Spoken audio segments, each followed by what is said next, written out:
ప్రభు నామంలో మీ అందరికీ ఉదయకాల శుభములు తెలియజేస్తూ ప్రభు నామంలో దేవుని వాక్యము వినడానికై మిమ్మల్ని అందరినీ ప్రేమపూర్వకంగా ఆహ్వానిస్తూ ఉన్నాము.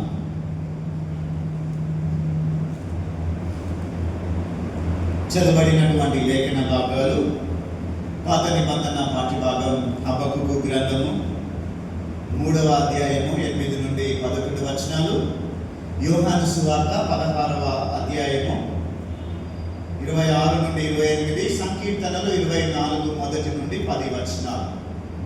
ఈ వాక్య భాగాలన్నిటినీ ఆధారం చేసుకొని 3 వాక్య భాగాల్లో నుండి దేవుని వాక్యమును మనం ధ్యానం చేస్తూ మరి ప్రాముఖ్యంగా మనం హబక్కూకు గ్రంథంలో నుండి దేవుని వాక్యమును ధ్యానం చేయనైతూ ఉన్నాం. హబక్కూకు గ్రంథము 3వ అధ్యాయము 8వ వచనము బి పార్ట్ చదువుతున్నాను, దయచేసి ఆలకించండి. హబక్కూకు గ్రంథము 3వ అధ్యాయము 8వ వచనము బి పార్ట్. నీ గుర్రములను కట్టుకొని రక్షణార్థమైన రథముల మీద ఎక్కి వచ్చుచున్నావు. ప్రార్థన. ప్రేమగల తండ్రి, కృపగల నాయన, మా మంచి యేసయ్య, మహోన్నత నీ నామమునకు వందనాలు. ఈ సమయంలో ఇప్పటి వరకు మేమందరము మా పెదవుల ద్వారా ఆకాశం వైపు చేతులెత్తి చప్పట్లు కొడుతూ ఆరాధన ఆరాధన అని నీ నామమును గణపరిచి ఉన్నాం. స్తుతి ఆరాధనలో పాల్గొన్న ప్రతి ఒక్కరిని మీరు జ్ఞాపకం చేసుకుని నీ వాక్యము ద్వారా మా అందరితో మాట్లాడండి, దర్శించమని. నా నోటి మాటలు మా అందరి హృదయపు ధ్యానంలో మీకు అంగీకారంలో ఒకటకు సహాయం చేయమని యేసు నామం అడిగి వేడుకొచ్చున్నాం తండ్రి, ఆమేన్. మంచిది. క్రీస్తునందు ప్రియమైన దేవుని సంగమా, ప్రభు నామంలో మరొక పర్యాయము మీ అందరికీ శుభములు. గడిచిన మాసం అంతా దేవుడు తన ఉచితమైన కృప ద్వారా నిన్ను నన్ను మనలందరినీ కాచి కాపాడి సజీవ లెక్కలో ఉంచి తన మందిరావరణంలోనికి నడిపించారు. అందుని బట్టి దేవునికి స్తోత్రం. దేవుని సేవకునిగా ప్రతినిత్యం మీ అందరి కొరకు ప్రార్థన చేస్తూ ఉన్నాను. ప్రియమైన దేవుని వాళ్ళారా, మీరు కూడా మా కొరకు ప్రార్థన చేస్తూ ఉన్నారు. అందుని బట్టి దేవునికి వందనాలు. క్రీస్తునందు ప్రియమైన దేవుని వాళ్ళారా, హబక్కూకు గ్రంథం నిజానికి ఈ గ్రంథాన్ని చాలా తక్కువగా అధ్యయనం చేస్తూ ఉంటారు. చాలా తక్కువగా అధ్యయనము చేస్తాము. పరిశుద్ధ బైబిల్ గ్రంథంలో పెద్ద ప్రవక్తలు ఎంతమంది అండి? 4 అని అంటారు. చిన్న ప్రవక్తలు ఎంతమంది అని అంటే 12 మంది అని పిలుస్తూ ఉంటారు. ప్రియమైన దేవుని వారారా, చిన్న ప్రవక్తలు అంటే మనుషులు చిన్నోళ్ళేం కాదు. ఇది మనం జ్ఞాపకం చేసుకోవాలి. చిన్న ప్రవక్తలు అని అంటారు. ఈ మనుషులేమి చిన్నోళ్ళు కాదు. వీరు కొద్ది గ్రంథాలను రాసినటువంటి వారు. వీరు కొద్ది గ్రంథాలను రాసిన వారు అని అర్థము. అంటే చిన్న చిన్న పుస్తకాలు వీరు రాశారని. అందును బట్టి వాళ్ళని చిన్న ప్రవక్తలని పిలవడము జరుగుతూ ఉంది. అంతేకాని వారి యొక్క మెసేజ్ చిన్నది కాదండి. అవి చదివితే చాలా గొప్ప విషయాలు అందులో మనకు కనబడతాయి. వారు చిన్న ప్రవక్తలని పిలువబడుతున్నారు, కానీ వారి మెసేజ్లు చిన్నది కాదు. వాళ్ళు తక్కువ స్థాయి కలిగిన వాళ్ళు అని కాదు. ప్రియమైన దేవుని వాళ్ళారా, సో ఈ రోజున ఈ చిన్న ప్రవక్తలలో 8వ వాడు, చిన్న ప్రవక్తలలో 8వ వాడు ఈ హబక్కూకు ప్రవక్త. ప్రియమైన దేవుని వాళ్ళారా, హబక్కూకు అనే మాటకు అర్థము బ్రెజిలర్ అని అంటారు. ఇంగ్లీష్ లో బ్రెజిలర్. లేకపోతే ఇంకొక మాట ఎంబ్రేస్ అని అంటారు. హీ హూ ఎంబ్రేసెస్ అంటారు. హీ హూ ఎంబ్రేసెస్ అంటే ఆలింగనం చేసుకునేవాడు. ఆలింగనం లేకపోతే దైవాన్ని గాఢంగా ఆశ్రయించేవాడు అని అర్థం అండి. దైవాన్ని గాఢంగా ఆశ్రయించేవాడు అని అర్థము. హబక్కూకు అనే పేరుకు ఆ అర్థము. చూడండి, హబక్కూకు క్రీస్తు పూర్వము 605వ సంవత్సరం నుండి 597 వరకు ఆయన ప్రవచించాడని చాలా మంది పండితుల యొక్క అభిప్రాయాన్ని తెలియజేశారు. హబక్కూకు యొక్క ప్రవచనం యొక్క సారాంశము, దేవుడు ఏమని పలుకుతున్నాడు, దేవుడు ఏమని మాట్లాడుతున్నాడు అనగా క్లుప్తంగా ఆయన 3 అధ్యాయాలలో చాలా చక్కగా వివరించాడు. సో ఈ 3 అధ్యాయాలలో ఉన్నటువంటి ప్రాముఖ్యమైనటువంటి విషయాల మీద నేను నా ప్రధానమైనటువంటి ధ్యానాన్ని ఉంచడానికి ప్రయత్నం చేస్తూ ఉన్నాను. ఎందుకంటే హబక్కూకు యొక్క సందేశం ఏంటి, హబక్కూకు యొక్క సందేశము ఏంటి అని మనం ఆలోచన చేస్తే హోలీనెస్ ఆఫ్ గాడ్. ఆయన ఏమంటాడండి? Holiness of God. రెండోదిగా జస్టిస్ ఆఫ్ గాడ్. ఈ రెండు ఆయన యొక్క ఆ వ్రాతుల్లో, ఆయన యొక్క రచనల్లో, లేకపోతే ఆయన రాసిన పుస్తకాల్లో ప్రధానమైన ఉద్దేశాలు ఏంటి అంటే holiness of God, justice of God గురించి ఆయన మాట్లాడతారు. ఒకసారి మీరు మొదటి అధ్యాయం 13వ వచనం చూడండి. హబక్కూకు గ్రంథం మొదటి అధ్యాయము 13వ వచనంలో చూస్తే, నీ కన్ను దృష్టి దుష్టత్వమును చూడలేనంత నిష్కల్మషమైనది కదా, బాధించు వారు చేయు బాధను నీవు దృష్టింప జాలవు కదా.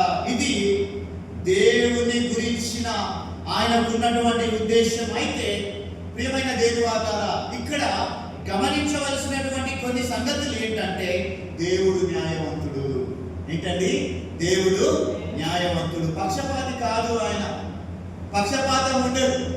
మనుషులు ఎలా ఉంటారండి? నువ్వు సాయం చేస్తే, నువ్వు తప్పు చేసినా, నువ్వు చెడ్డ చేసినా, నువ్వేం చేసినా నువ్వు ఆయనతో సన్నిహితంగా ఉంటే చాలు, దానిని వెనకేసుకొస్తారు. వారికి ఉన్న ప్రేమను బట్టి ఆ తప్పులు రూపుమాపేస్తారు. కానీ దేవుడు అలా కాదు. ఆయన న్యాయవంతుడు, పక్షపాతం లేనివాడు. ఆయన అన్యాయాన్ని ఏ మాత్రము సహించేటటువంటి దేవుడు కాదు. అలాగే అపవిత్రతను కానీ, లేకపోతే కల్మషమైన జీవితాన్ని కానీ ఆయన ఏ మాత్రమును సహించేటటువంటి దేవుడు కాదు.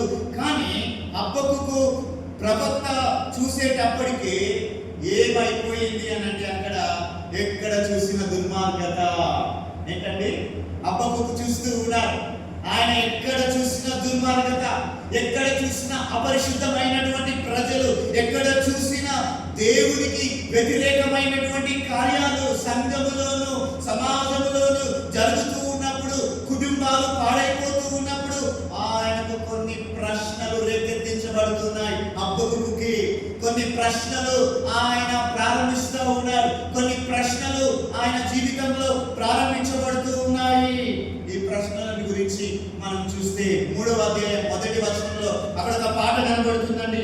3వ అధ్యాయం 1వ వచనంలో వాయిద్యముతో పాడదగిన అని తెలుగులో అక్కడ బ్రాకెట్ లో రాశాడు. ప్రియమైన దేవులారా, వాస్తవానికి దానికి ఉన్నటువంటి మూల పదము ఏంటి అనంటే షిగియోనోత్ అనే మాట వాడబడిందండి. షిగియోనోత్ హీబ్రూ భాషలో షిగియోనోత్.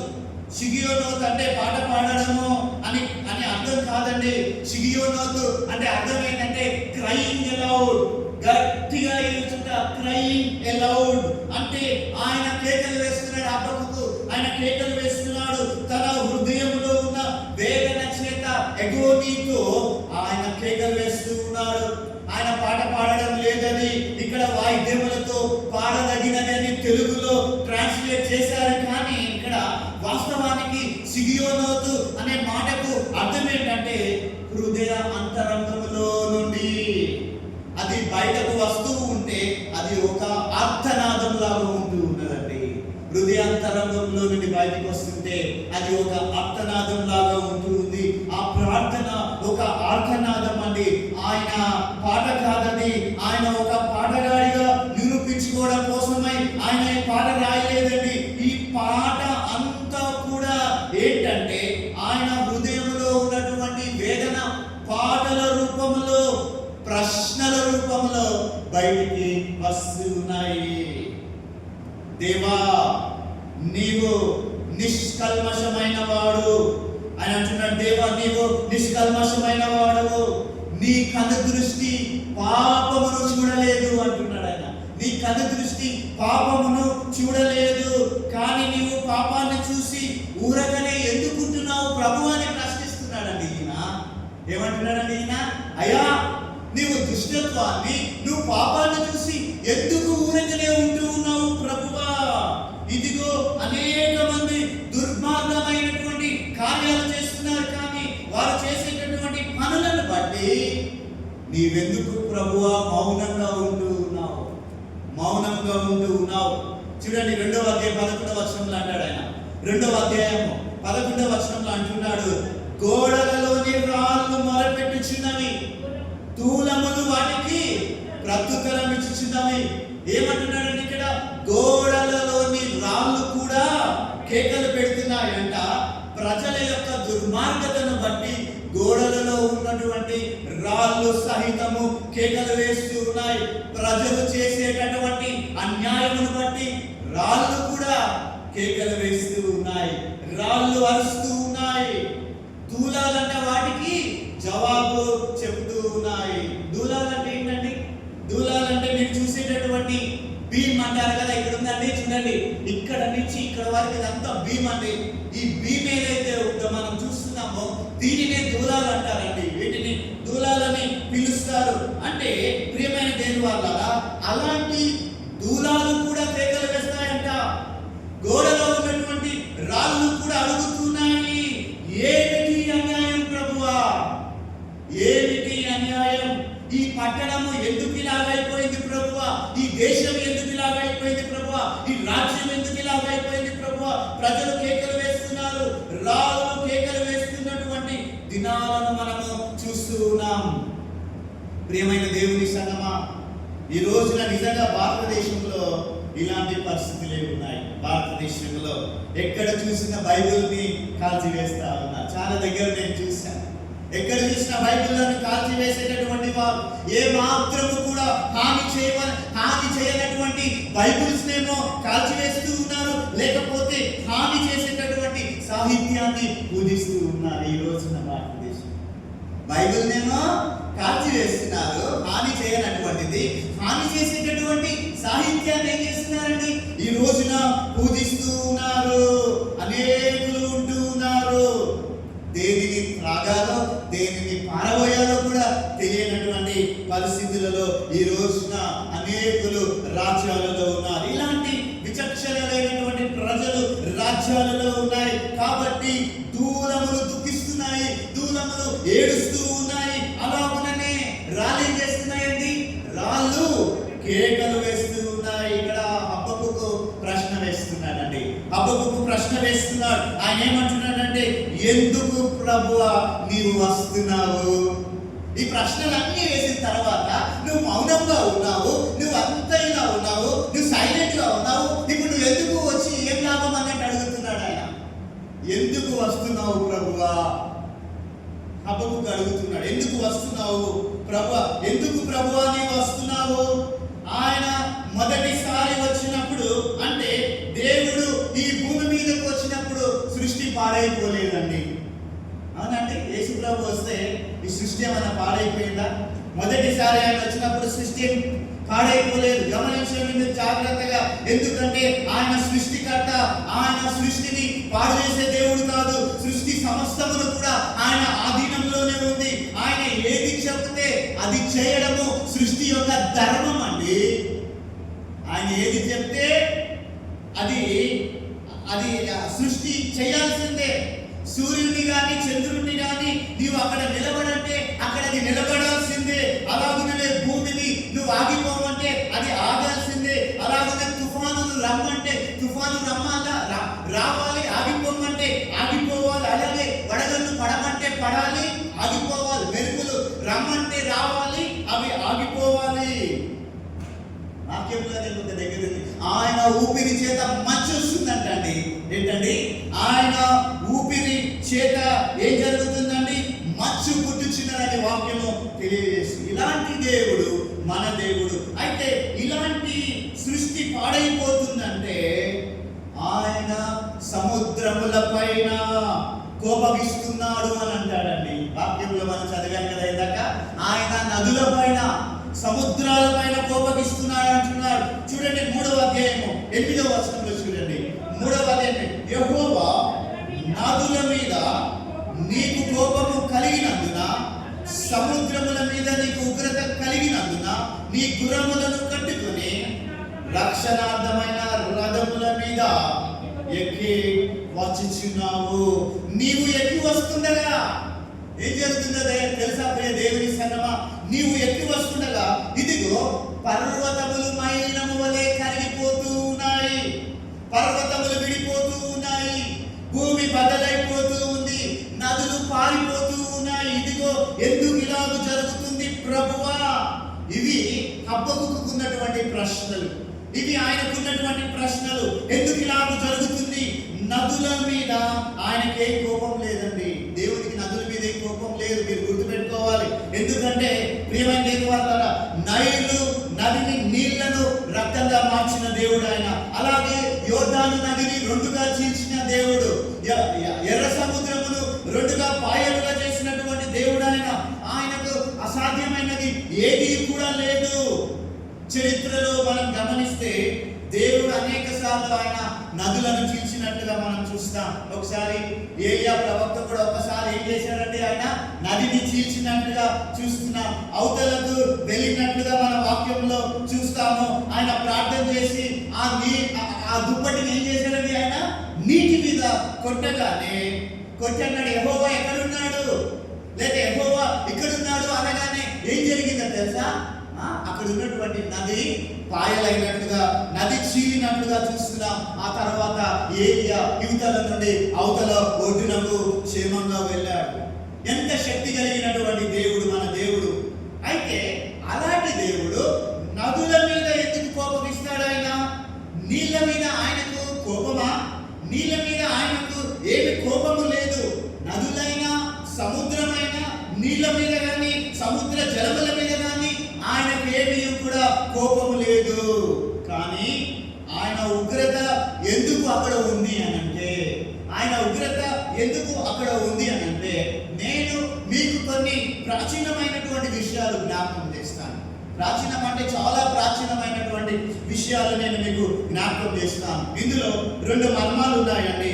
ఒకటి ఏంటి అనంటే, ప్రియమైన దేవుని వారలారా, సముద్రము అనేటటువంటి దానిని ప్రాచీన అకాడియన్ కాలంలో ప్రాచీన అకాడియన్ ప్రజలు కానీ లేకపోతే మెసొపొటేమియా ప్రజలు కానీ, ఏంటండి, ప్రాచీన అకాడియన్ ప్రజలు కానీ లేకపోతే మెసొపొటేమియా ప్రజలు కానీ, ఆ నాగరికతకు ఆ సివిలైజేషన్కు చెందినటువంటి ప్రజలు కానీ వారు ఏం నమ్ముతారంటే, సముద్రమును గురించి వారు ఏం నమ్ముతారంటే, సముద్రము లోపల ఒక దిమాయత్ అనేటటువంటి దేవత ఉందని. ఏంటంటే ఆ అకాడియన్ ప్రజలు కానీ మెసొపొటేమియన్ ప్రజలు కానీ ఆ నాగరికతకి చెందిన వారు ఏం నమ్మేవారంటే, సముద్రం లోపల ఒక తిమాయత్ అనే దేవత ఉంది అని నమ్మేవారండి. సముద్రంలో ఏముందండి? తిమాయత్ అనేటటువంటి దేవత ఉందని. చూడండి, సముద్ర దేవత అక్కడ ఉందని, డ్రాగన్ రూపంలో అది సముద్రంలో ఉందని, అది అనేక సార్లు అది ఉగ్రత కలగజేస్తుందని నమ్మేవాళ్ళు. కాబట్టి అది ఆమె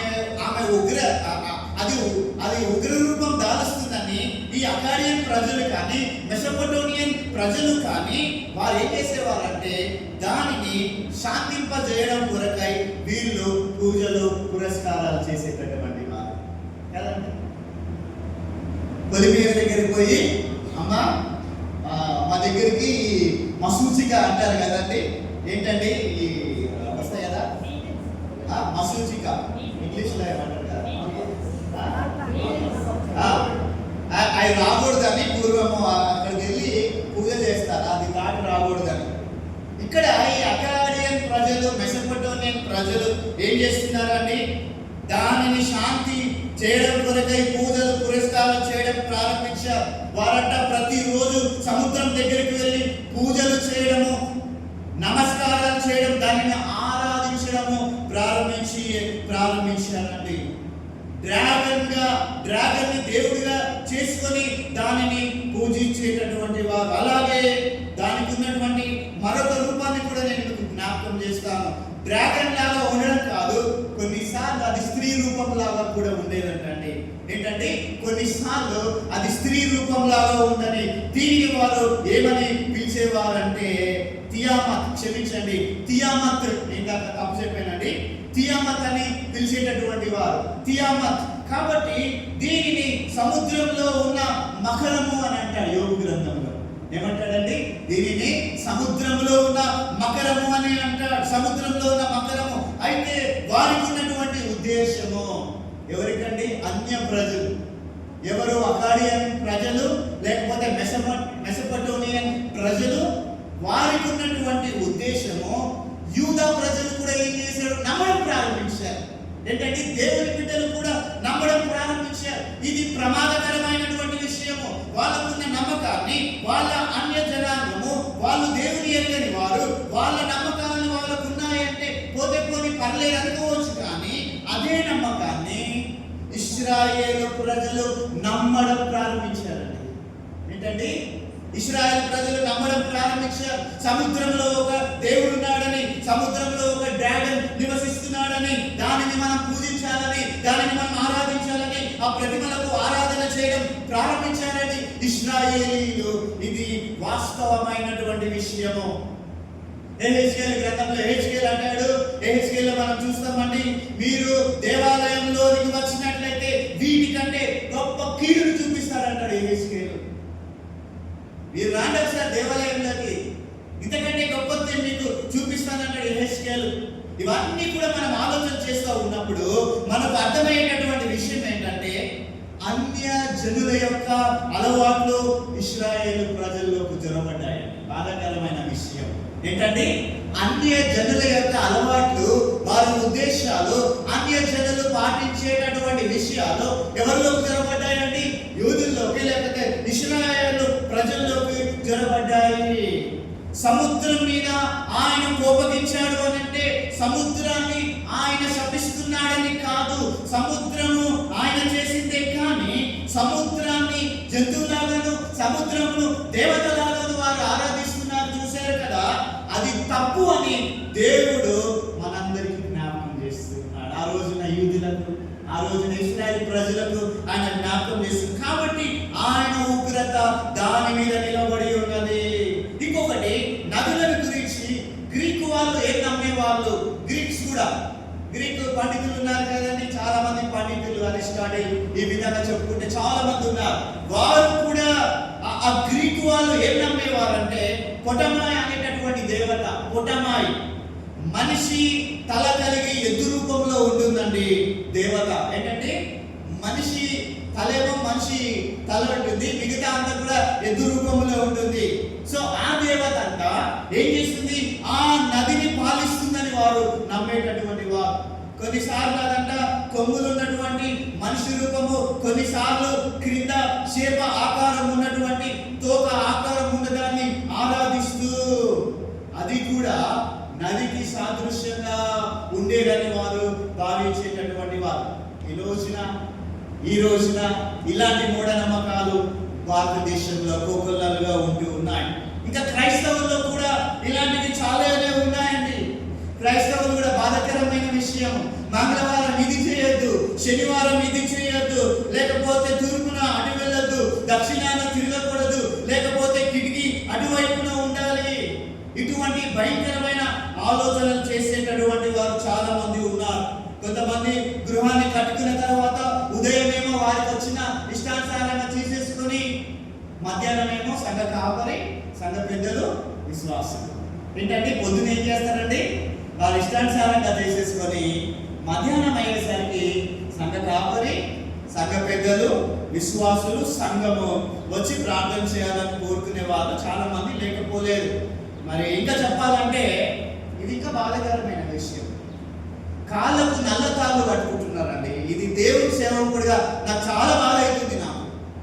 నేను డైరెక్ట్ చెప్పినాను అనుకో, ఆ పాస్టర్ నాకు చెప్తున్నాను, దయచేసి ప్రేమతో నేను చెప్తున్నాను, ప్రేమతో దేవునిపై విశ్వాసం ఉన్న వాళ్ళు ఎవ్వరు కూడా మీ కొడుకులకు, మీ కుమార్తెలకు, మీ మనవళ్ళకు, మనవరాలకు ఎవ్వరికి కూడా నల్లతాళ్ళు కట్టకండి. దయచేసి ఇంటికి వెళ్ళిన వెంటనే కట్ చేయండి. పెద్ద దరిద్రం, శాపం అయిపోతుంది. ప్రియమైన దేవుని వాళ్ళారా, దేవుని యొక్క ఉగ్రత నిలబడి ఉంది క్రీస్తునందు. ప్రియమైన దేవుని వాళ్ళారా, ఇదిగో అన్య జనాంగపు అలవాట్లు వాక్యం అంటూ ఉన్నది.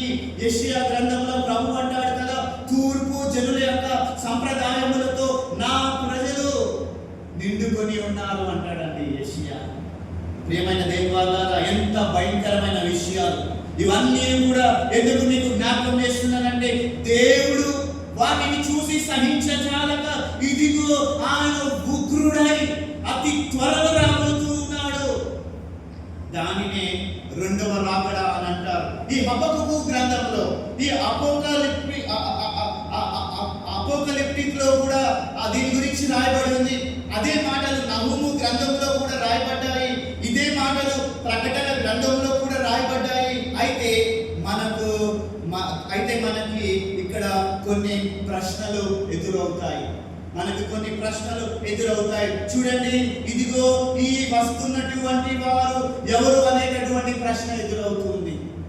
ఇదిగో వస్తున్నటువంటి వారు ఎవరు అనే ప్రశ్న, ఎవరు రాబోతున్నారు అని అంటే ఆయన దేవుడైన యెహోవా అని చెప్పడానికి ఇదిగో హబక్కూకు ఏ మాత్రం కూడా వెలికాడడం లేదండి.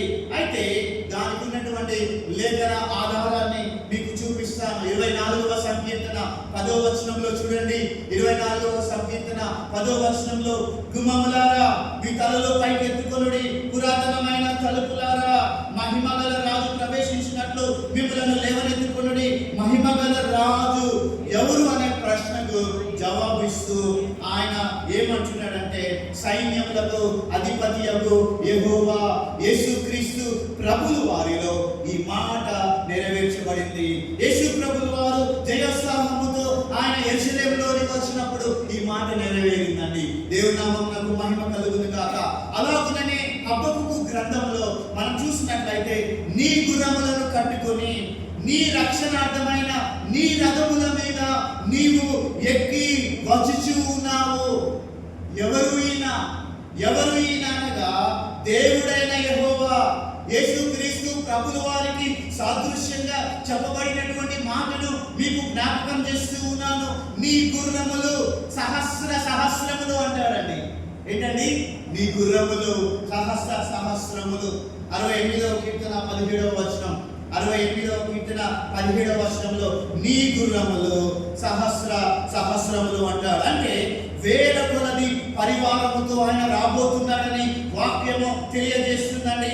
ఆయన మొదటి రాకడలో ఆయన ఎలా వచ్చాడండి? మొదటి రాకడలో ఆయన శాంతి స్వరూపుడుగా వచ్చాడు. ఆయన మొదటి రాకడలో ఏ మాత్రము ఉగ్రత లేదు. నేను శిక్షించడం కొరకు రాలేదు. మొదటిసారి ఆయన వచ్చినప్పుడు నేను నశించిన దానిని వెతికి రక్షించిన కొరకై ఈ లోకానికి వచ్చాడని మొదటిసారి ఆయన తెలియజేశాడు. కాబట్టి ఆయన రక్తములో ఉంచబడినటువంటి అనుభవాన్ని ప్రకటన గ్రంథము 19వ అధ్యాయము 14వ వచనంలో వాక్య భాగము జ్ఞాపకం చేస్తూ ఉన్నది.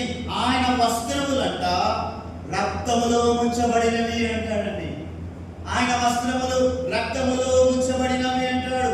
ఆయన బట్టలన్నీ కూడా రక్తముతో తడిచిపోయాయి అంటాడు. అంటే యేసు ప్రభుల వారి యొక్క శిలువ కార్యానికి సాదృశ్యం అండి. అయితే ఆ తరువాత మొదట ఆయన శాంతి స్వరూపుడికి వచ్చాడు. రెండోసారి ఎలా వస్తున్నాడండి ఆయన ఆ తర్వాత ఆయన ఉగ్రుడై రాబోతూ ఉన్నాడు. ఆయన అన్నాడు కదా, ఇదిగో అతి త్వరలో తిరిగి రాబోతూ ఉన్నాను, నేను దొంగ వలె వస్తానని ఒకసారి, ఇదిగో యూదా గోత్రపు సింహము వలె రాబోతున్నానని ఒకసారి ఆయన తెలియజేశాడు. అంటే దీని అర్థము ఏమిటి అనంటే, ఆయన రాకడ కొరకు సర్వలోకము కూడా సిద్ధపడాలి. ఆయన రాకడ కొరకు సర్వలోకము సిద్ధపడాలి. ఆయన రాకడ కొరకై సర్వలోకము కూడా ఎదురు చూసేటటువంటి వారై ఉండాలి. ఆయన సత్యమును ప్రత్యక్షపరిచే దేవుడుగా ఉన్నాడు. లోకమంతా కూడా ఎటువైపు చూసినా కూడా అసత్యము, లోకమంతా ఎటువైపు చూసినా కూడా అక్రమము, లోకమంతా ఎటువైపు చూసినా కూడా దేవుని యొక్క తీర్పునకు భయపడక వారు సొంత ఇష్టాన్ని జరిగించేవారు అనేక మంది ఉంటూ ఉన్నారు. అంటే అర్థం ఏంటంటే, దేవుని భయం లేదు, దేవుని సత్యం లేదు, దేవుని ప్రత్యక్షత లేదు, వారు దేవుని వాక్కుని కూర్చున్నటువంటి వాక్య జ్ఞానమే లేదు. కానీ మనుషులు ఎలా ఉన్నారు అని అంటే, అన్నీ బాగానే ఉన్నాయి కదా అనుకుంటూ ఉంటారు. ఏంటండి? అన్నీ బాగానే ఉన్నాయి కదా అని అనుకుంటూ ఉంటారు. క్రీస్తునందు ప్రియమైన దేవుని వారలారా, ఈ రోజున చాలా మంది అక్కాలు రాయమంటే సరిగా అక్కాలు కూడా చదువుకున్న వాళ్ళు, పెద్దోళ్ళు కూడా అక్కాలు కరెక్ట్ గా ఆర్డర్లో బండి వాళ్ళకి రాయమంటే ఏబిసిడీలో ఓకే, కానీ అక్కాలు రాయమంటే ఉద్యోగస్తుల్లో కూడా అక్కాలు రాయమంటే వరుసగా రాయలేరు. అనేక మంది ఉంటూ ఉంటారు. అలాగనే ఈ రోజున క్రైస్తవ లోకం ఎలా ఉందంటే సంఘాలు ప్రజలతో నిండుతున్నట్టుగా కనబడుతున్నాయి, సువార్త కూటములు చాలా జరుగుతున్నట్టుగా కనబడుతున్నాయి. కానీ సత్యం అనేటటువంటిది ప్రకటించబడడం లేదు, సత్యవాక్యము బయలుపరచబడడం లేదు. దేవుడి నామము అనేక మందికి అర్థము కాని విషయంగా మిగిలిపోతూ ఉంది అనే సంగతిని నేను మీకు జ్ఞాపకము చేస్తూ ఉన్నాను. ప్రియమైన దేవుని వారలారా, మనం చదివిన యోహాను సువార్తలో కొద్దామంటే ఒకసారి యోహాను సువార్త 16వ అధ్యాయము 25వ వచనం నుండి చూడండి. యోహాను సువార్త 16వ అధ్యాయం 25వ వచనం నుండి యేసు ప్రభువు ఈ లోకానికి ఎందుకు వచ్చాడు ఆయన చెప్తూ ఉన్నాడండి. చూడండి 25వ వచనం, ఈ సంగతులు గూఢార్థముగా మీతో చెప్పి తిని, అయితే నేను ఇక ఎన్నడూ గూఢార్థముగా మీతో మాట్లాడక తండ్రిని గూర్చి మీకు స్పష్టముగా తెలియజేయగలిగి వచ్చుచున్నది. ఆ దినమందు మీరు నా పేరిట అడుగుదురు, కానీ మీ విషయమై నేను తండ్రిని వేడుకొందునని మీతో చెప్పుటలేదు. మీరు నన్ను ప్రేమించి నేను దేవుని యొద్ద నుండి బయలుదేరి వచ్చితినని నమ్మితిని గనుక తండ్రి తానే మిమ్మల్ని ప్రేమించుచున్నాడు. నేను తండ్రి యొద్ద నుండి బయలుదేరి లోకములోనికి వచ్చి ఉన్నాను, మరియు లోకముని విడిచి తండ్రి యొద్దకు వెళ్ళుచున్నానని వారితో చెప్పెను. ఈ మాటల యొక్క గూఢార్థము అప్పుడు ప్రజలకు అర్థం కాలేదు. నేను తండ్రి యొద్ద నుండి వచ్చాను అని అంటే, నేను తండ్రిని బయలుపరిచానంటే వారికి అర్థం కాలేదు. ప్రియమైనటువంటి దేవుని వారలారా, చూడండి ఈ మాటల యొక్క సారాంశం గురించి మనం ఆలోచన చేస్తే ప్రకటన గ్రంథం 19వ అధ్యాయంలో 11వ వచనంలో స్పష్టంగా కనబడుతుంది. ప్రకటన గ్రంథం 19వ అధ్యాయము 11వ వచనంలో స్పష్టంగా కనబడుతూ ఉంది. మరియు పరలోకము తెరవబడి ఉండుటయు చూచితిని, అప్పుడు అదిగో తెల్లని గుర్రం ఒకటి కనబడెను.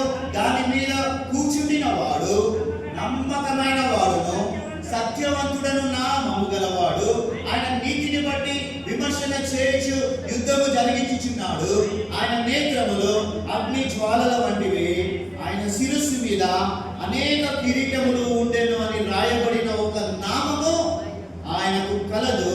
ఆయనకే గాని మరి ఎవరికి కూడా తెలియదు. ఈ ప్రత్యక్షత యేసుక్రీస్తు ప్రభువు వారిలో ఎలాగున బయలుపరచబడిందో ఆ మర్మాన్ని నేను మీకు జ్ఞాపకం చేస్తాను. చూడండి, ఇదిగో గుర్రముల మీద అనగా సహస్ర గుర్రముల మీద ఎక్కువ వచ్చుచున్నవా వీరు, ఈయన ఎవరు అనంటే ఆయన యేసుక్రీస్తు ప్రభువు వారు. ఆయన ఎలాంటి వాడు? ఆయన సత్యవంతుడు. ఆయన సత్యవంతుడైనటువంటి జ్ఞానము కలిగిన వాడని వాక్యం తెలియజేస్తుందండి.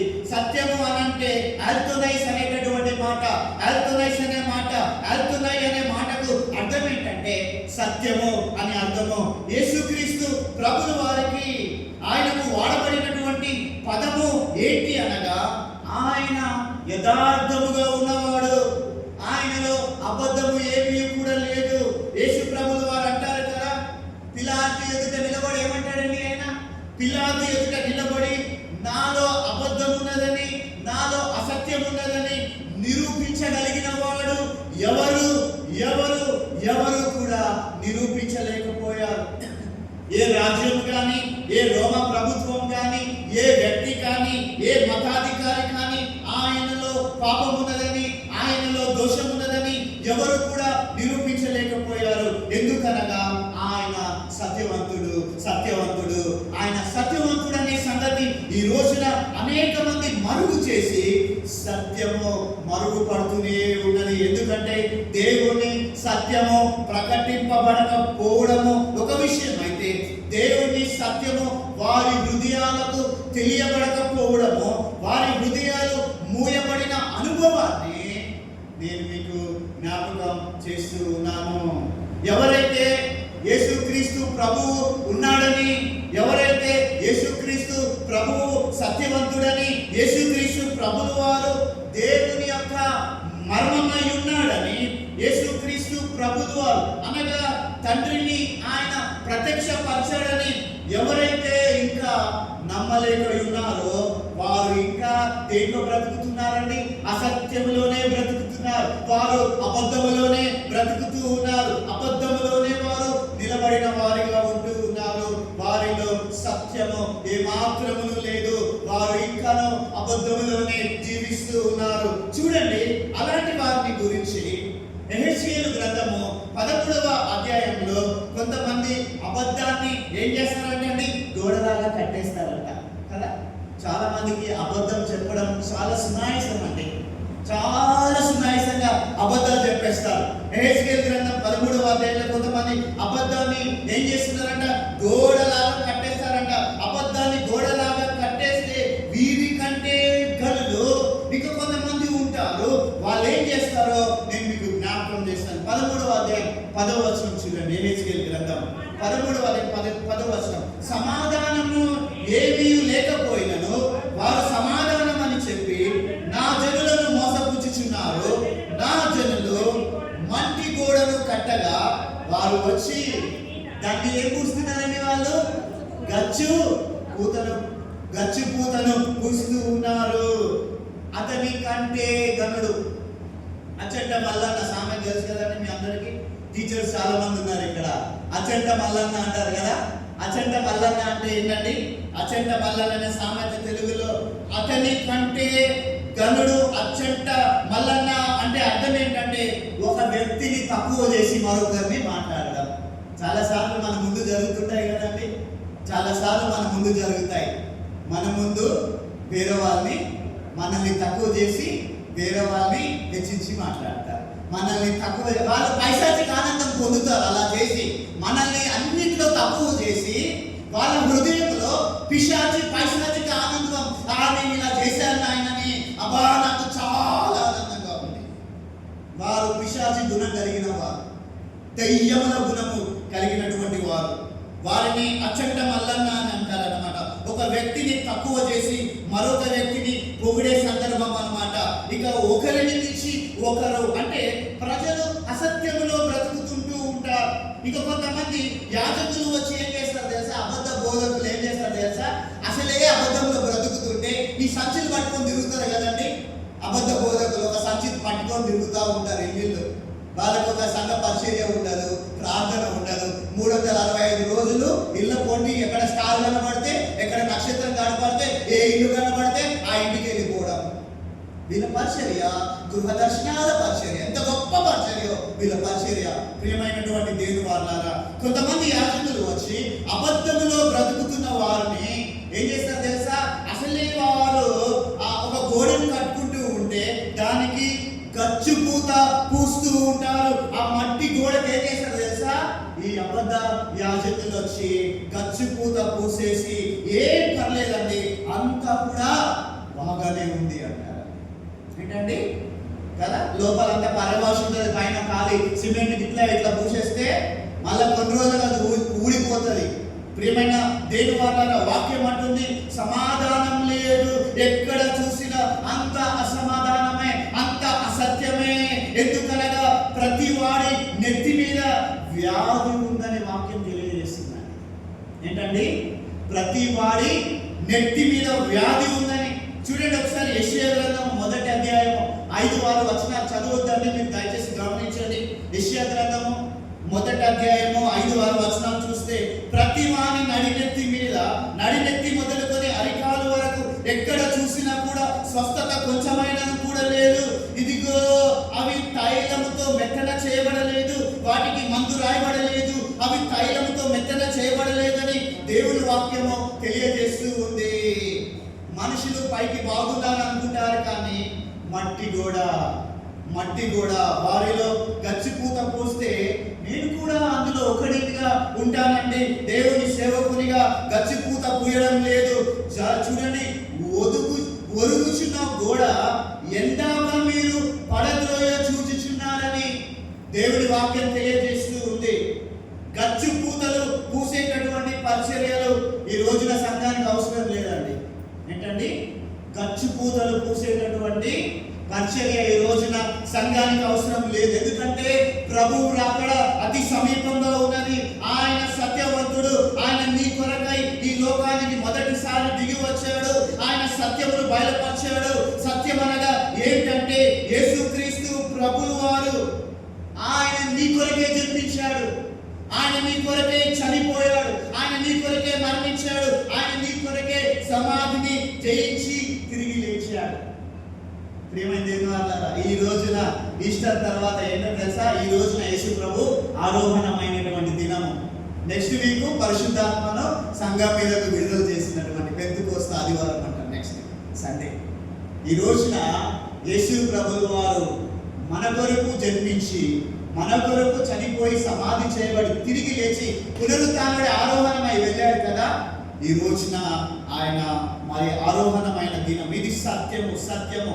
ఈ మాట నీవు నమ్మినట్లయితే నీవు ఆయన సత్యవంతుడన్న మాటకు ముద్ర వేసిన వాడిగా ఉంటావని దేవుని వాక్యం తెలియజేస్తూ ఉంది. ఒకసారి మొదటి యోహాను రాసిన మొదటి పత్రిక 5వ అధ్యాయంలో చూస్తే ఆయన సత్యవంతుడన్న మాటకు మనము ముద్ర వేసిన వారిగా ఉండాలంటాడండి. మొదటి యోహాను 5వ అధ్యాయము 18-19 వచనాల్లో మనం ఈ మాట చూడవచ్చు. మీరు ఇంటికి వెళ్ళిన తర్వాత చూడండి. అయితే ఈ రోజున చాలా మందికి ఒకటి ట్రూత్ ఆఫ్ గాడ్ అర్థం కానటువంటి వారిగా మిగిలిపోయిన వారిగా ఉన్నారు. రెండోదిగా దేవునిలో ఉన్నటువంటి సత్యమైనటువంటి విలువలు, సత్యమైనటువంటి బోధన గురించి తెలియనటువంటి వారు చాలా మంది ఉంటూ ఉన్నారు. మట్టి గోడ కట్టుకుంటూ ఇదే నిజం అనుకుంటున్నారు, మట్టి గోడ కట్టుకుంటూ ఇదే నిజం అనుకుంటున్నారు. చాలా మంది ఏమంటారంటే, ఏమోనండి నాకు ఇంతవరకే తెలుసు, నేను ఇదే సత్యం అంటాడు. ఏంటండి, నాకు ఇంతవరకే తెలుసు, ఇదే సత్యం అంటారు. నీవు నమ్మితే సత్యం కాదండి, అది సత్యమై ఉండాలి. నువ్వు దాన్ని నమ్మాలంటే, నేను నమ్మాలంటే అది సత్యమై ఉండాలి. ఒకవేళ ఒకరి ఎదుట సరి అయినదిగా కనబడే మార్గం ఉంటుంది. ఆ మార్గమున కనుక అతను వెళ్ళిన తర్వాత తుదకు మరణానికి దారి తీయవచ్చునని వాక్యము తెలియజేస్తూ ఉంది. అప్పుడు అనుకొని ఏమి కూడా ప్రయోజనం ఉండదు. మనం వెళ్ళే దారి, అబద్ధ బోధకులు నడిపించే దారి, అది సరి అయినా కాదా చూసుకోవాలి. ఈ రోజున యేసుక్రీస్తు ప్రభువు వారు ఆయన సహస్ర గుర్రముల మీద ఆయన ఎందుకు ఎక్కి వస్తున్నాడంటే, ఆయన ఉగ్రుడై ఎందుకు వస్తున్నాడంటే, సముద్రముల మీద ఆయనకు కోపమని కాదు, నదుల మీద ఆయనకు కోపమని కాదు. ఇదిగో ప్రజలలో విభిన్నమైన మత భావాలను బట్టి, విభిన్నమైన అవిశ్వాసమును బట్టి, భిన్నమైన బోధనను బట్టి ఆయన కోపగిస్తూ ఉన్నాడు. ఆయన ఉగ్రుడై ఉంటూ ఉన్నాడు. ప్రియమైన దేవుని వాళ్ళారా, ఈ రోజున మనం ఎలా ఉన్నాం, మన ఆత్మీయ జీవితం ఎలా ఉందో పరీక్ష చేసుకోవాలి. కొద్ది నిమిషంలో మనమందరం కూడా ప్రభు భోజన వల్ల సహవాసంలో మన పరిశుద్ధ హస్తాన్ని వేయబోతూ ఉంటూ ఉన్నాం. ఈ రోజున మనం ఎలాగా ఉన్నాం, మన ఆధ్యాత్మిక జీవితం ఎలా ఉంది? హబక్కూకు తెలియజేసినటువంటి విధంగా ఒకవేళ మనలో పరిశుద్ధత లేకుండా ఉన్నామా, మనలో సత్యము నివసించకుండా ఉన్నామా, మనము ఇంకా భిన్నమైనటువంటి బోధనలో, ఆ సహవాసంలో ఇంకా కొనసాగుతూ ఉన్నామా, మనము ఎలాగున ఉన్నాము, మనలను మనమే పరిశీలన చేసుకోవాలి. నీవు అనుకుంటున్నది మతము కాదు, నీవు అనుకున్నది విశ్వాసం కాదు. విశ్వాసం అనేది ఇదిగో నిరీక్షింపబడు వాటి యొక్క నిజ స్వరూపమును అని వాక్యము తెలియజేస్తూ ఉన్నది. యేసు ప్రభులు వారే సత్యము, ఆయనను నమ్మిన వారికి నిత్య జీవం. యేసు ప్రభులు వారే సత్యము, ఆయన నమ్మిన వారికి నిత్య జీవము. ఆయన అతి త్వరలో రాబోతూ ఉన్నాడు. సంఘ వైస్ ప్రెసిడెంట్ గారు ఎప్పుడు ప్రార్థన చేస్తూ ఉంటాడు కదా, అయ్యా నీ ఈరోజు కూడా అయ్యా నీ రాకడ సమీపంగా ఉంది. Yes, he is coming very soon. ఆయన రాకడ అతి సమీపంగా ఉంది. నిత్య రాజ్యంలోనికి మనల్ని చేర్చడానికి ఆయన రాబోతూ ఉన్నాడు. ఈ మాటలు నమ్మిన వారికి నిత్య జీవమని మీకు ప్రేమపూర్వకంగా జ్ఞాపకం చేస్తూ ఉన్నాను. నీవు సత్యములో నిలిచి ఉన్నావా లేక అసత్యములో నిలిచి ఉన్నావా? నీవు దేవుని తీర్పు నుండి తప్పించుకొనున్నట్లుగా నేడు అనే సమయం ఉండగానే వాక్యము చేత సరి చేయబడాలని జ్ఞాపకం చేస్తూ ఉన్నాను. వాక్యం చేత సరి చేయబడాలి. వాక్యం నుండి సరి చేయడానికి, వాక్యం ద్వారా సరి చేసుకోకుండా అలిగినా గునిగినా సరిగినా ఏం లాభం లేదు. ఎందుకు తెలుసా? నువ్వు అనుకుతే, నువ్వు గునుగుతే జరిగే సందర్భం ఏంటో తెలుసా? నిత్య రాజ్యంలోనికి ప్రవేశించలేవు. ప్రియమైన దేవుని వాళ్ళారా, వాక్యము ద్వారా ప్రతి నిత్యము మనము ఉదక స్నానము ఎప్పటికప్పుడు చేపడుతూనే ఉండాలి. ఆయన అతి త్వరలో రాబోతూ ఉండగా ఉగ్రత నుండి తప్పించబడి ఉన్నత స్థలంలో నిలబడే అర్హత కొరకై ప్రభువుని నేడే వేడుకొని ఆయనను నమ్మినటువంటి వారిగా ఉండాలని దేవుని సేవకునిగా జ్ఞాపకం చేస్తూ ఉన్నాను. హబక్కుకు ప్రశ్నించాడు, అయ్యా నేను ఎందుకు వస్తా ఉన్నా? నదుల మీద ఎందుకయ్యా నీ కోపం? నదుల మీద కోపం లేదు. నదుల మీద కాదు, వాళ్ళకున్నటువంటి అన్ని ఆచారాలను ఏదైతే పాటిస్తే దాని మీద దేవుడికి కోపం. ప్రియమైన దేవుని వల్ల ఆయన సహస్ర గుర్రముల మీద రాబోతున్నాడు. ఆయన రాకడ సమీపంగా ఉంది. ఎలాగున ఉంది నా జీవితం? ఆత్మ పరిశీలన చేసుకోవాలి. ఈ రోజున ప్రభు వస్తే నేను ఎత్తబడతానా విడవబడతానా? ఈ భయం మన అందరిలో ఉండాలి. అది లేకపోతే నీ పక్కనోడు ఎత్తబడతాడు, నీకు భయం అవుతుంది. ఏంటండి, నీ పక్కన ఉన్న వాళ్ళు ఎత్తబడతారు, విడవబడితే ఎంత ఘోరం, బహు ఘోరం. ప్రియమైన దేవుని మాట్లాడాలి. మహాశ్రమల కాలంలో ఉంటే ఎన్నో మహాశ్రమల్ని మనం ఎదుర్కోవాల్సి వస్తుంది. ప్రియమైన దేవుని వాళ్ళ చక్కగా ప్రకటన గ్రంథం ప్రతి గురువారం సాయంత్రం 7 గంటలకు సంఘ ఆలయంలో బైబిల్ స్టడీ జరుగుతుంది. ప్రేమపూర్వకంగా మిమ్మల్ని ఆహ్వానిస్తున్నాను, రండి. మనందరం కలిసి ధ్యానం చేద్దాం, పరలోక విషయాలను ధ్యానం చేద్దాం, ప్రకటన గ్రంథంలో ఉన్న మర్మాలను తెలుసుకుందాం, దేవుని రాకడ కొరకు సిద్ధపడదాం. మిమ్మల్ని అందరినీ సేవకునిగా సంఘ పెద్దలుగా మిమ్మల్ని ఆహ్వానిస్తున్నాం. రండి, పాల్గొనండి, దైవ దీవెనలను పొందుకోనండి. దేవుని రాకడ సమీపంగా ఉంది. హబక్కుకు జ్ఞాపకం చేస్తున్నాడు. మనల్ని మనం సిద్ధపరచుకుందాం. ఆ విధంగా ప్రభు నన్ను ఆయుధపరచ దేవుని అడుగుదాం. ఆయన వచ్చి పర్యంతం మనకు ఒక ఆత్మ ఇచ్చాడు. మనము ప్రభు భోజన వల్ల సహవాసంలో పాల్గొనాలి. కనుక ప్రియమైన దేవుని వాళ్ళారా, మీరందరూ కూడా దయచేసి మీరు కూర్చున్నటువంటి చోట ఒక్క నిమిషం పాటు we all testify ourselves